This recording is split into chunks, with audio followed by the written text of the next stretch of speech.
Are there any myths that you want to, clear up about mindfulness, meditation? There are myths about, I think, everything. Common That's myth not true. Let me guess the most common myth of Yes.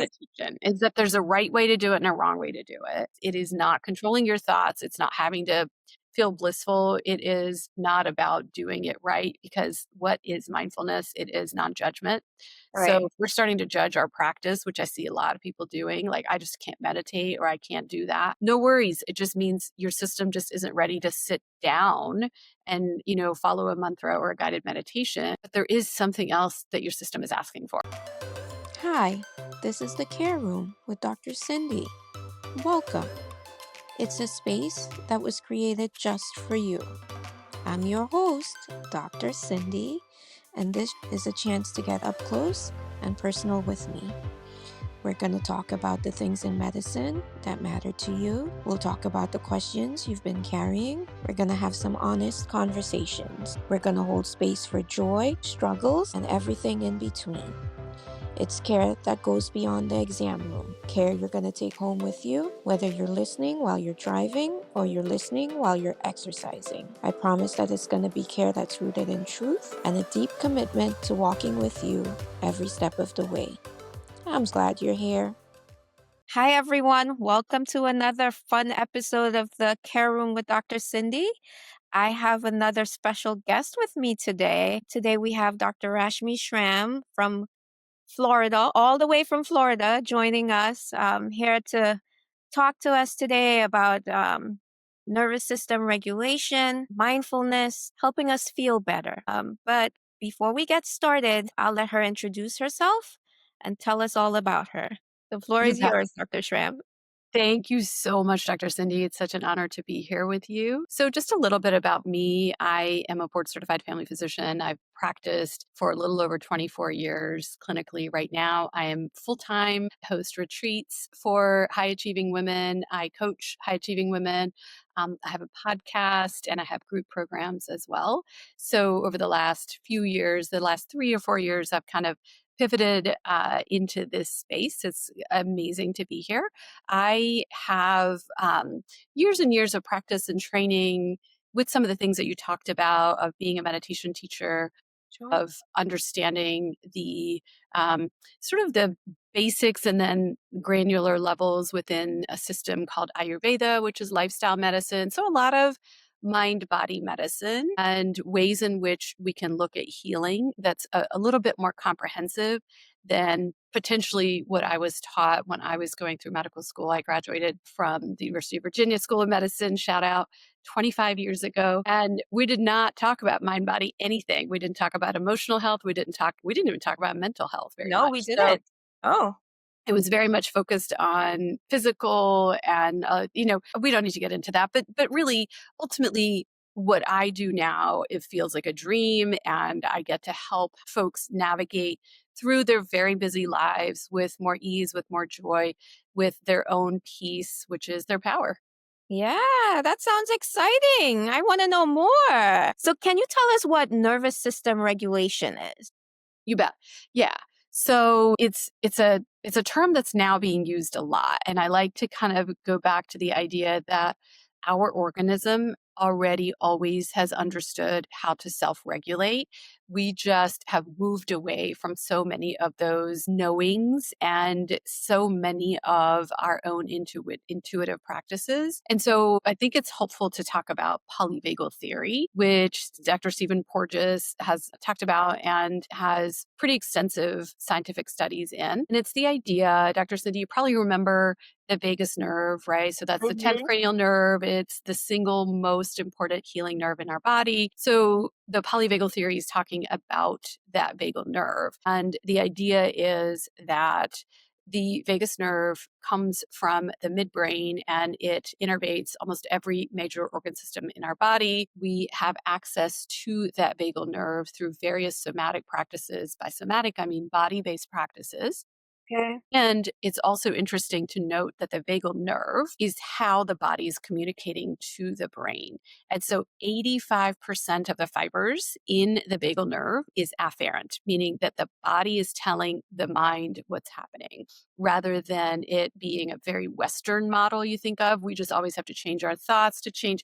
No, in this way, it's very congruent with what yoga has been talking about for centuries, which Hmm. is that we can move our physiological state to move our emotions to shift our thoughts. We don't always have to start with our thoughts. In fact, it's kind of hard to start with our thoughts. So, Yeah. even deeper than that, we understand the sympathetic and the parasympathetic nervous system, right? And there's an even more granular way that once I start to talk about it, I think it'll make sense in that there are actually three states of nervous system sort of either dysregulation or regulation that we can be in. And so when I say fight or flight, that sympathetic overdrive, you know exactly what I'm talking about. We are very familiar with it. And it's not that it's terrible or bad, but it was really designed to keep us in that for 2 or 3 minutes at a time, evolutionarily. And now we probably stay in it for 18, 20 hours a day. Yeah. Right, if we're not very careful. And that has a lot of metabolic costs. So we can go all the way through the metabolic costs of that. And we can talk about how mindfulness and meditation come in. But ultimately, for the case of this overview, what will happen when we are in that overdrive for an extremely long period of time is it's metabolically costly. The nervous system will automatically downregulate it into what's known as the dorsal vagal response. So that is dorsal disconnect, is how I think of it. So we are all aware of those times when we're just going through the motions. We're disconnected from who we are, we're disconnected from our environment, and we're going through the motion. So we look calm on the outside, but we're totally disconnected. And that's the dorsal vagal response. So the ventral vagal response is our home, basically. That is the place for rest and digest. That's the place where we can connect and co-regulate with other beings. That is the place of curiosity. That is the place of growth. That is truly what a lot of these practices, whether they're somatic practices like breath work or within the yogic system itself, or any of the other practices that we do in meditation, that is designed to help us bring us into the ventral vagal state. I see. Okay. So you mentioned that fight or flight state, and like today, a lot of us we kind of live there. Is there anything practically that we can do to move from that state? Like one small For practice? sure. For sure, absolutely. And probably all of us do know. And by the way, by nervous system regulation, I don't mean that we always have to stay in ventral vagal. Let me clarify that.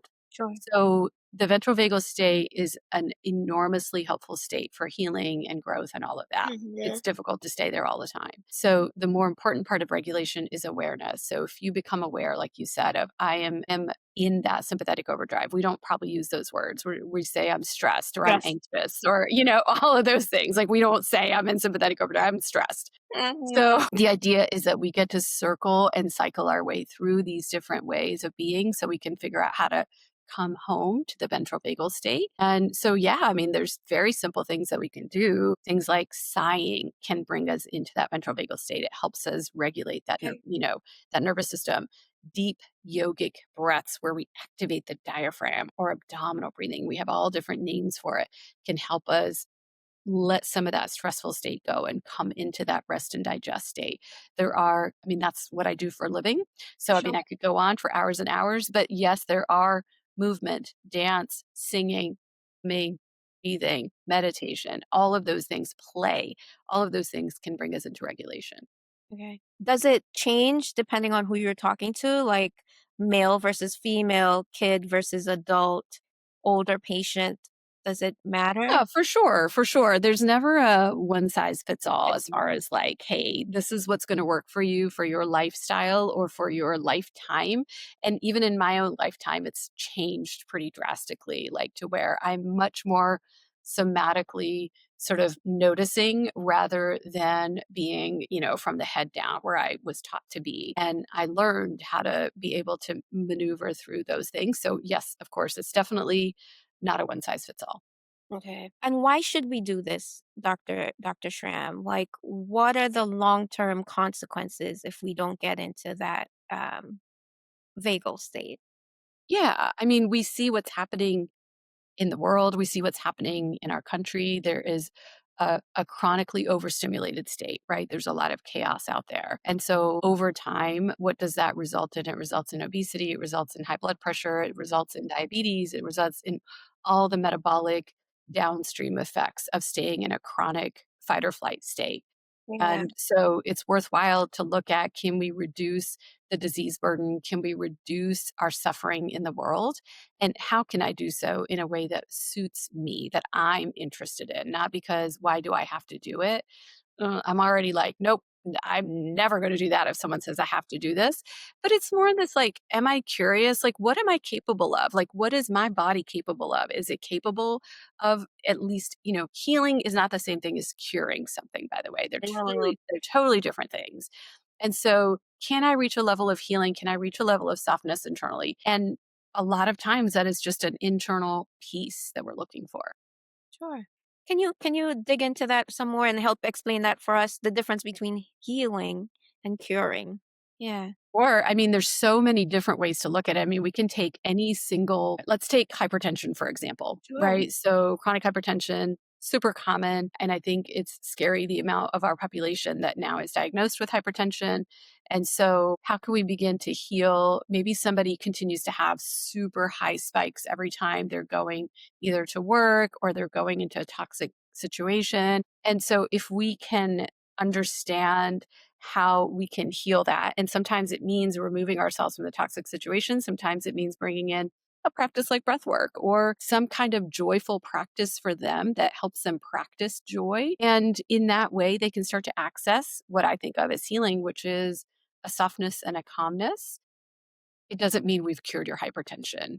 Over time, perhaps it does, but it Okay. doesn't mean you get off all your meds and you're cured, if you will. Got it. Got it. Can you tell us more about mindfulness?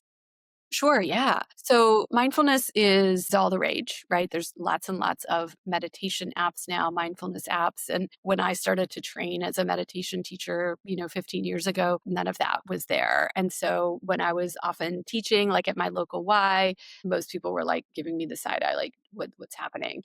But now everybody knows those terms, meditation and mindfulness. And so a good way to think about mindfulness, it's very simple, is the awareness that arises when we are paying attention to this present moment without judgment and with curiosity. Okay. Okay. Now, see how simple that is? Mm-hmm. Mm-hmm. And what's really interesting is if you are around little kids, 2, 3, 4, 5 years old, they are already always mindful. They're already always curious. They're already aware. They're connected to themselves and they're Yeah. not judging.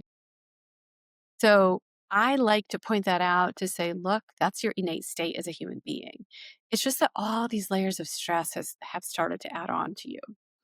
And so a lot of the times when someone comes to work with me, it isn't so much that we start with, you have to start with a seated position and lotus position. It's the idea of what can give you access to your own awareness and how do you let go of the need either for control or judgment, and how do you get into that curious state. So meditation is just a formal practice of mindfulness. And meditation, there are many different ways to meditate, and I'm trained in several of them and I facilitate several of them. One is not better than another. They're all just tools. They're all pathways to the same place, which is this idea of lightening up, letting go, ultimately being able to be fully connected to the present moment. And so meditation is just literally moving from activity into stillness. We don't create the stillness, we don't create the silence. It's already always there. We're just connecting to it. I love it. So, do you recommend, retreats? How can we incorporate mindfulness into our everyday life? Yeah. So as I'm saying that, there's probably some things that arise for you that probably you already always do, right? And you don't necessarily put it into the mindfulness category. Perhaps it's taking a few deep breaths. Perhaps it's walking outside. Perhaps it's sighing. Perhaps it's just reconnecting to something that you know. But it really is the idea of not needing to take in more information. Okay. Information is just that. It's just information. It has to be metabolized at some point. And So, is it so like taking a break, kind of? take a break. Right, it looks like resting. It looks like any kind of rejuvenative practice I think you say retreat, and it means different things for different people. The Sure. kind of retreats that I host are very in depth, and they do involve a good level of commitment. We connect with each person before. It's 4 days of deep connection, of a lot of somatic work, of tapping into joy and laughter, and also. I don't know a single person that's left without crying, a lot of Aw, tears, but that crying is so powerful because it means we just have access to something that sure. we don't give ourselves permission to have access to at other times, and that we're letting go of something that was never ours anyway.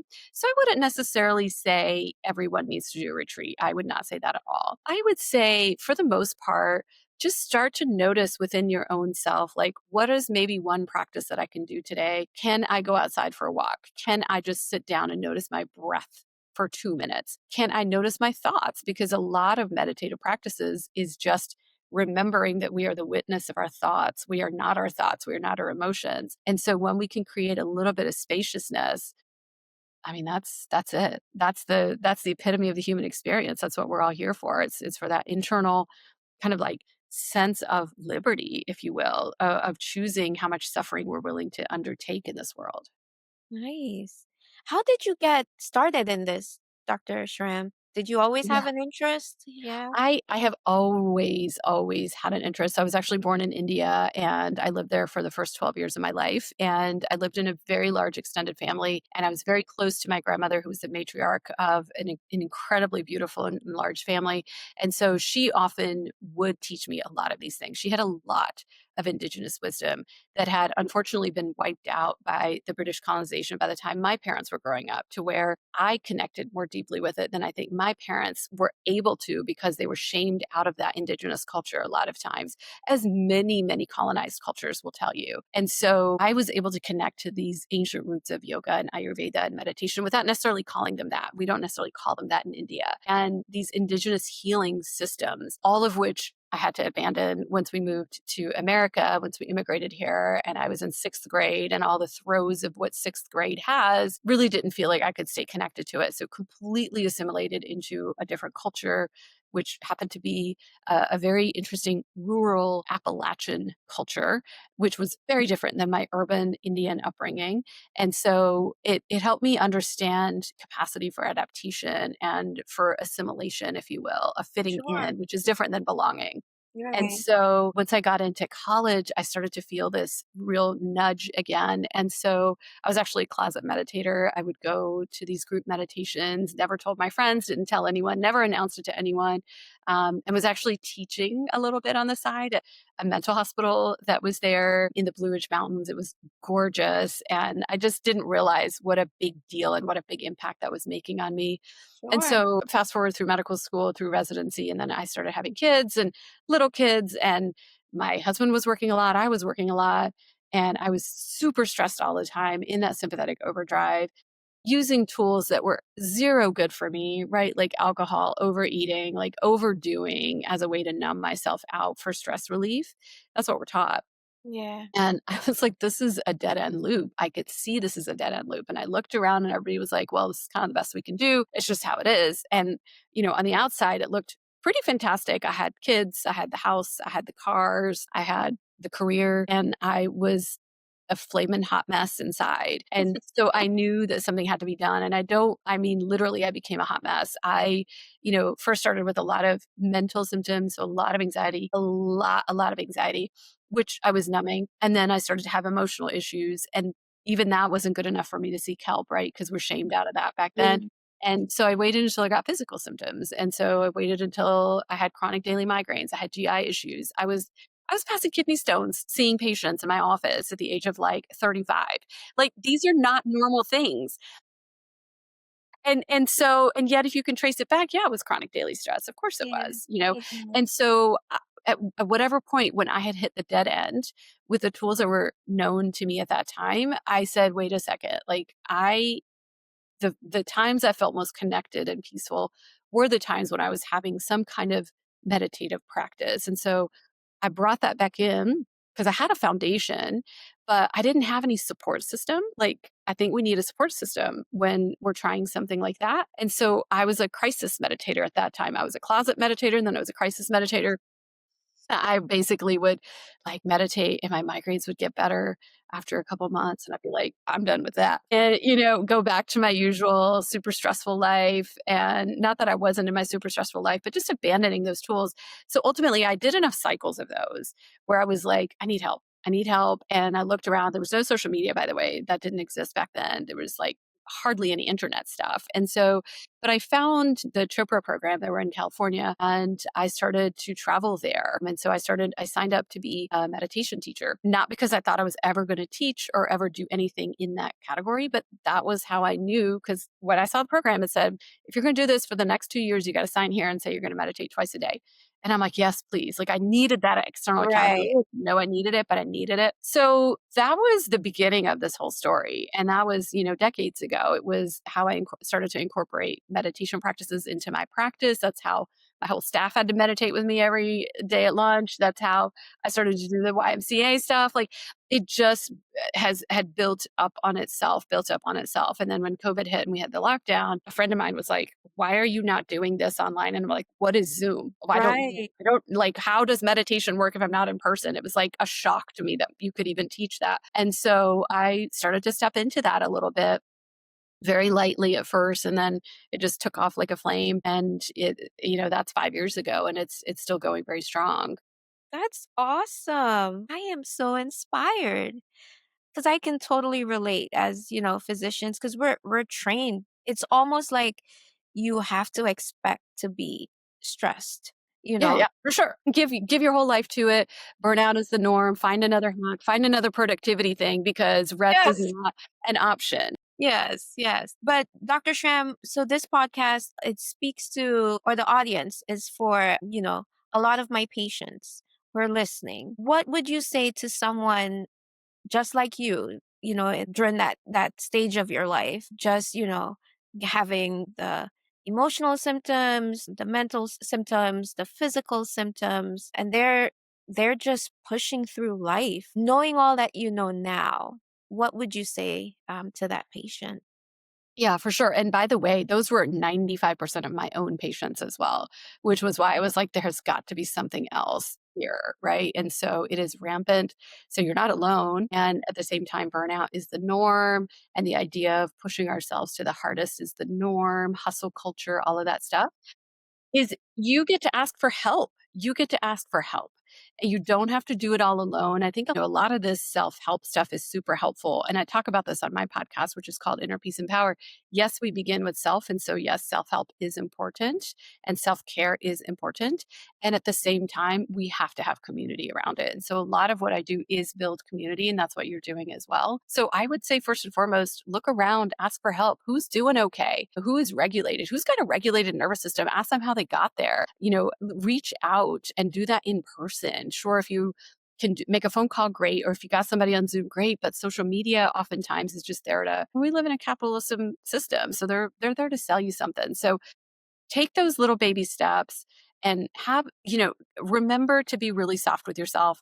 I think the beginning, middle, and end of all of the practices that we're talking about here involves self compassion. And that is a skill that is worth building. And so self compassion, self love, self trust, but it has to be in community and it has to be in connection with other human beings. Yeah. That's so good. Thank you. Thank you for sharing that. I remember times in my own journey, where like before you go in, I would literally like have to turn on an app, to help me calm down, mentally get into a place where I can get through the day, So it's like you said, it's a lot of us out there and we're dealing with this like every day. For some, I know there's some stigma attached, to even admitting that, something might be wrong or asking for help, like you're saying. Are there any myths that you want to, clear up about mindfulness or meditation or nervous system regulation?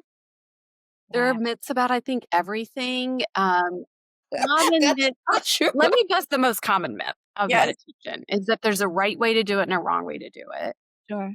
and that it's about controlling your thoughts. It's not. It's about witnessing your thoughts. It's about allowing. And in fact, just was talking to someone who I got to facilitate a retreat with just last month, and she's out traveling. And we had this deep conversation, this wonderful conversation about how she's developing this skill of witnessing, right? Of witnessing pain, of witnessing pleasure, of witnessing awe and wonder within herself, arise and fall away. Like all of those things are what mindfulness is. It is not controlling your thoughts. It's not having to feel blissful. It is not about doing it right, because what is mindfulness? It is non judgment. So Right. if we're starting to judge our practice, which I see a lot of people doing, like I just can't meditate or I can't do that. No worries. It just means your system just isn't ready to sit down and, follow a mantra or a guided meditation, but there is something else that your system is asking for. What is it? And a lot of times it's just slow movement. It's connecting breath with movement, which is what yoga is. Any of those things is a good place to start. Yeah. Thank you. So, do you have any resources that can help patients out there? I have tons of resources. I would say the fastest resource is my podcast, where I have almost 100 episodes at this point, and many of those have guided meditations in them for you to try out. Sure. And my most popular episodes are the ones about self compassion, about self trust, about remembering who we are. I also go really granular in depth about nervous system regulation, about polyvagal theory, and all of the magic that comes from committing to any kind of practice that feels like it is aligned with who and what we say we are, that's aligned with where we are going. Because ultimately, I think one of the worries that people have is I'm going to become a hippie and I'm going to, like go roam around the world and I'm not going to care. I'm not going to care about my career. I'm still here. I mean, that was 15, 16 years ago. And I would say, more evolving in my business than ever before as an entrepreneur. I'm more committed to the people that I serve than ever before.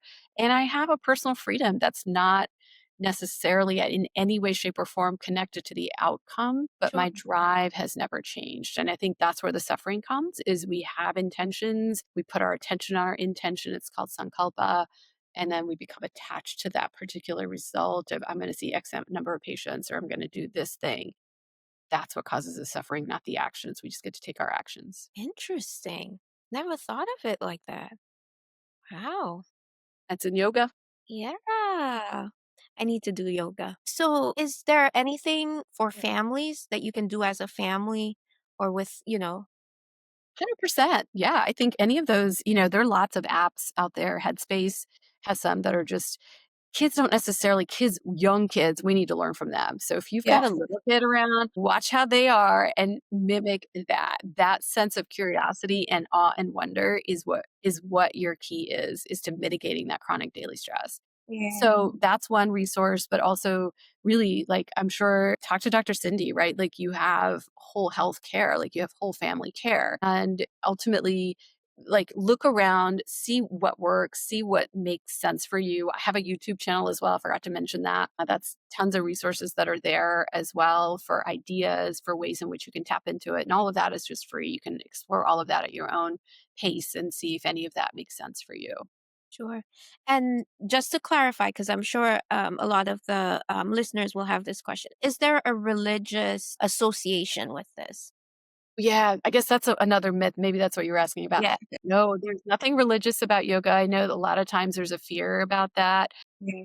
Maybe even just about the syllable of Om is often vilified, and it is ultimately just a gorgeous way to come into vibration with other beings. It is as old as time itself, and there are different iterations of it in every ancient wisdom tradition. Amen has a lot of the Om sounds to it. I could go on, but no, so religion is different than spirituality for me. So depending on the yoga teacher that you choose, they may bring in a spiritual practice like hand on heart, connecting to the, mind body system. And if that feels uncomfortable, then that feels uncomfortable. Don't go. But ultimately, if someone says there's a religion associated with yoga, they are wrong. Okay. Okay. Thank you for clarifying that. So, how can we find you? I know you mentioned the YouTube channel, you mentioned your app. Do you mind sharing? Yeah, so I have a podcast. It's called Inner Peace and Power. It's easy to find. It's on all the platforms, and you could subscribe to that and it'll just land in your inbox every single Monday morning, and you can listen to all 92 episodes so far. They're really great. They're so fun. And then I have a YouTube channel. Yeah, I have a YouTube channel as well. My website is just rashmischramm.com. You could sign up for my email list if you'd like to have periodic sort of like, hey, like good little soft information bits, some newsletters and things like that. Thank you, Dr. Rashmi. I already feel so much lighter just chatting with you. um, do you do annual retreats? I do. Well, so I tend to do the deeper ones Okay, for the people that I'm working one-on-one with, and then I sure. open it up for anybody who wants to come annually. And so this year is filled up for October, but I'm going to be opening up October 2026. I already have a little wait list for that, but it's going to be on my website very soon. Okay, perfect. Guys, you heard her. I'm gonna go digging through as well. Definitely check out Dr. Rashmi Schramm online. But Dr. Schramm, it was such a pleasure having you here today. I have learned so much. I will certainly go exploring your videos, but if anyone else is listening and they would like to explore as well, definitely check out all those sites and places that she mentioned. But hey, guys, until next time, take care. Thanks for spending time in the care room today with Dr. Cindy. If you liked what you heard, please subscribe, share this podcast. I'm also on Facebook and Instagram. You can follow me there. Remember, you're not alone in this. There are doctors who do care. The information in this podcast is for educational and informational purposes only. It is not a substitute for professional medical advice, treatment, or diagnosis. Always, always consult your personalized healthcare provider for medical guidance.